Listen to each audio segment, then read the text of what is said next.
संतान सप्तमी व्रत कथा। राधे राधे मित्रों, ओम नमः शिवाय। भगवान शिव और माता पार्वती का सबसे प्रिय व्रत। हिंदू पंचांग में हर तिथि हर वार का अत्यधिक महत्व शास्त्रों में बताया गया है।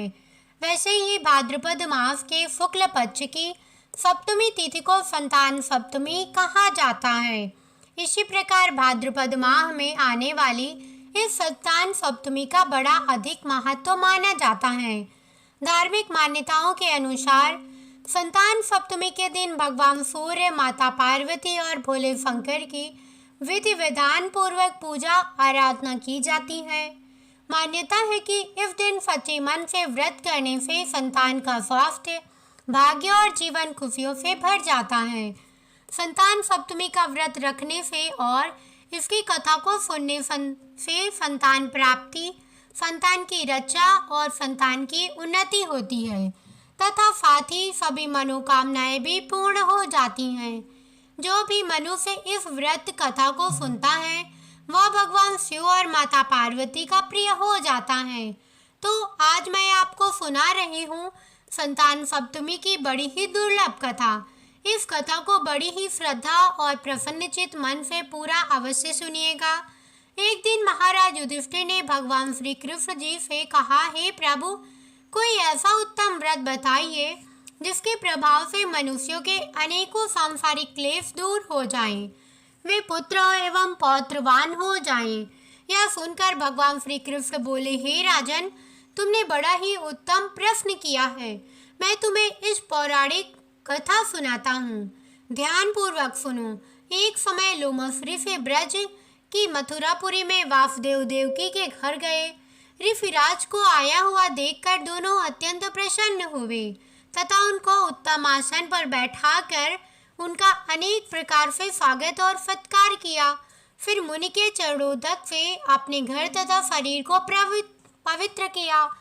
वह प्रसन्न होकर उनको कथा सुनाने लगे। लोमस ऋषि ने कहा, हे देवकी, दुष्ट दुराचारी पापी कंस ने तुम्हारे कई पुत्र मार डाले हैं, जिसके कारण तुम्हारा मन अत्यंत दुखी है।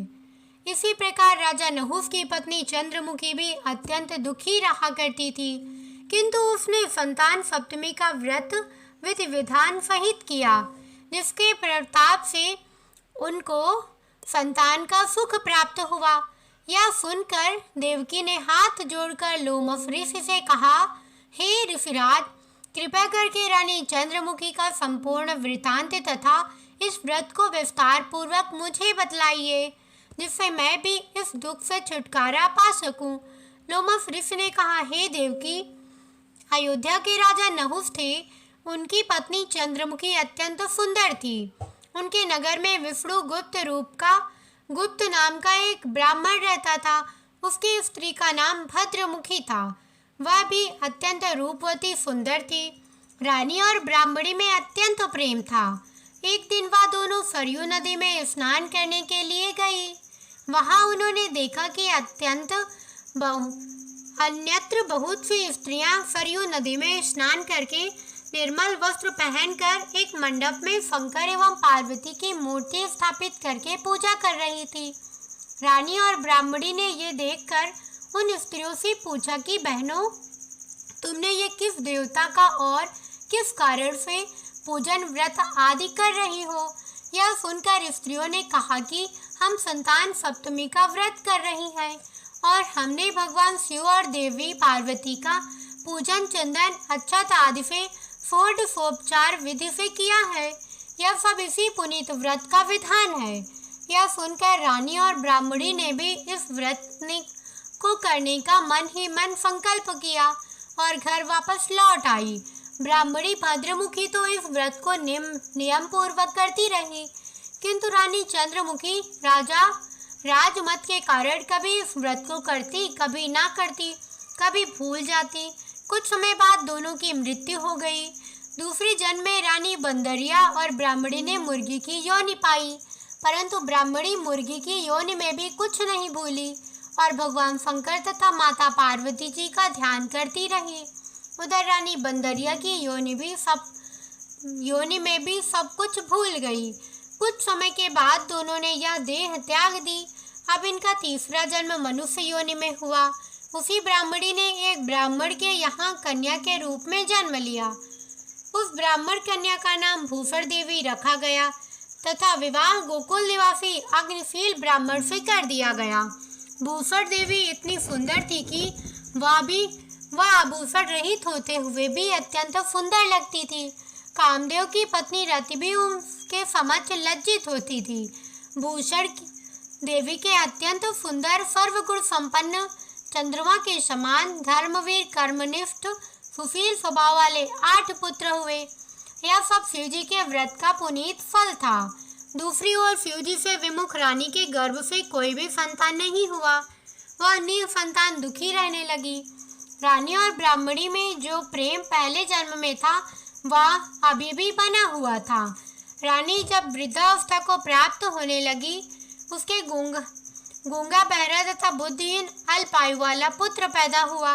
वह 9 वर्ष की आयु में इस क्षणभंगुर संसार को छोड़कर चला गया। अब तो रानी पुत्र शोक में अत्यंत दुखी और व्याकुल रहने लगी। देवयोग से भूसर देवी रानी के यहाँ अपने पुत्रों को लेकर पहुंची। रानी का हाल सुनकर उसे भी बहुत दुख हुआ, किंतु उसमें किसी का क्या दोष। कर्म और प्रारब्ध के लिखे को स्वयं ब्रह्मा भी मिटा नहीं सकते। रानी के कर्म ही ऐसे थे, इसी कारण उसे दुख भोगना पड़ा।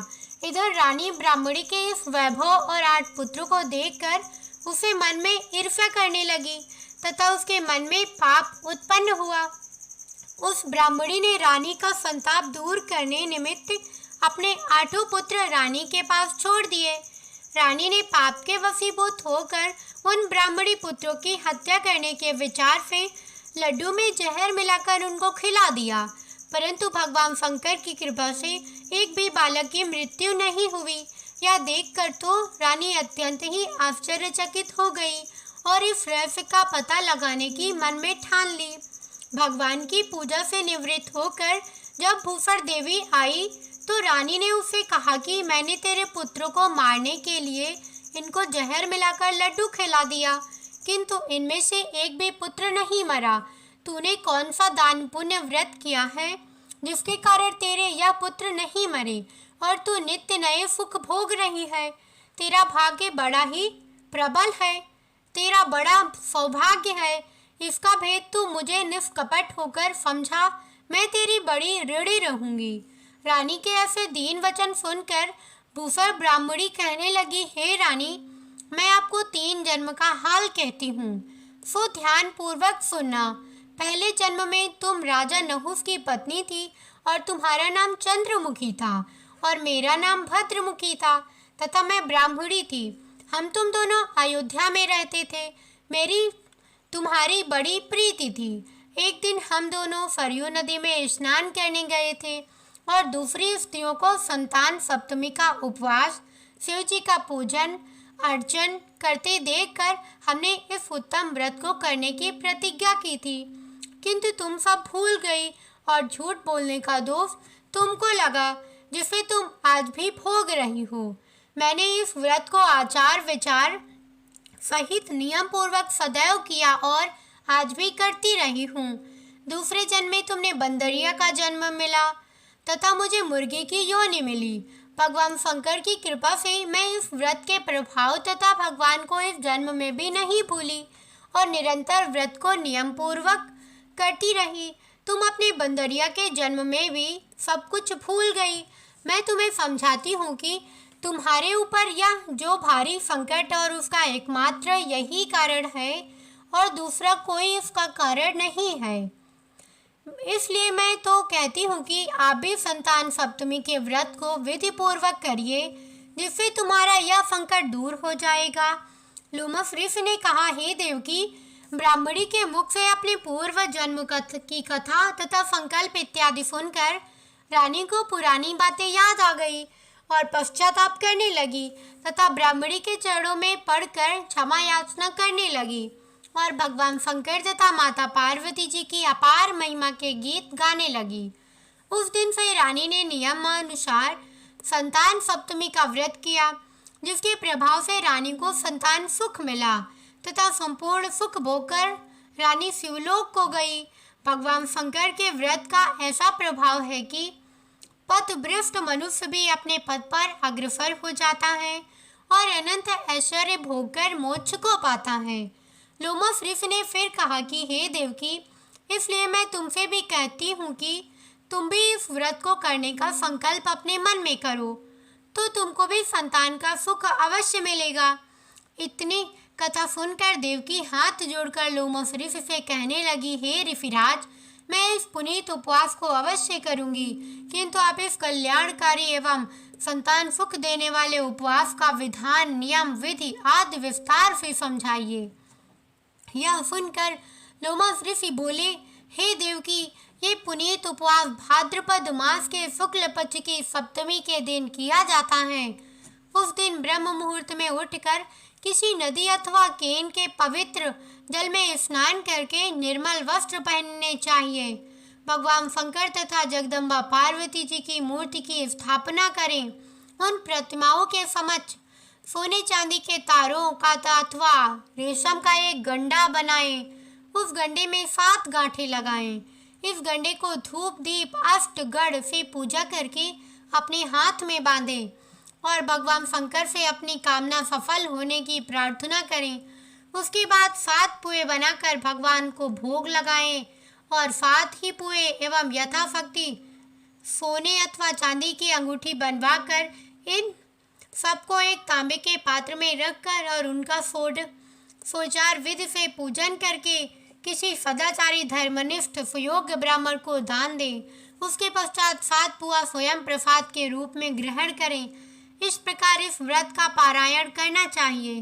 प्रति माह की शुक्ल पक्ष की सप्तमी के दिन हे देवकी, इस व्रत को इस प्रकार नियम पूर्वक करने से समस्त पाप नष्ट होती हैं और भाग्यशाली संतान उत्पन्न होती है तथा अंत में शिवलोक की प्राप्ति होती है। आज के दिन सूर्य देवता की पूजा अर्चना करने से आरोग्य और संतान सुख की प्राप्ति होती है। गुड़ और आटे का प्रसाद बनाकर भगवान सूर्य को अर्पित करें। सूर्य देव की पूजा में लाल वस्त्र धारण करना चाहिए। हे देवकी, मैंने तुमको संतान सप्तमी का संपूर्ण विधान विस्तार पूर्वक सहित वर्णन किया है, उसको अब तुम नियम पूर्वक करो, जिससे तुमको उत्तम संतान पैदा होगी। इतनी कथा कहकर भगवान श्री कृष्ण ने कहा, हे युधिष्ठिर, श्री लोमस ऋषि इस प्रकार हमारी माता को शिक्षा देकर चले गए। लोमस ऋषि के कथन अनुसार हमारी माता देवकी ने इस व्रत को नियम पूर्वक किया, जिसके प्रभाव से मैं स्वयं उत्पन्न हुआ। यह व्रत विशेष रूप से स्त्रियों के लिए कल्याणकारी है, परंतु पुरुषों को भी समान रूप से कल्याणदायक है। संतान सुख देने वाला और समस्त पापों का नाश करने वाला यह उत्तम व्रत है, जिसे स्वयं भी करें और दूसरों को भी करवाएं। नियम पूर्वक जो कोई इस व्रत को करता है और भगवान शंकर एवं देवी जगदम्बा की सच्चे मन से आराधना करता है, निश्चय ही अमर पथ करके अंत में शिवलोक को जाता है। यह थी संपूर्ण संतान सप्तमी व्रत कथा। कैसी लगी कमेंट करके अवश्य बताइएगा। साथ ही वीडियो को लाइक, चैनल को सब्सक्राइब जरूर करिएगा और ऐसी ही रोचक कथाओं को सुनने के लिए हमारे साथ बने रहिए। तब मिलते हैं एक ऐसी ही रोचक कथा के साथ। तब तक के लिए जय बजरंगबली, राम राम।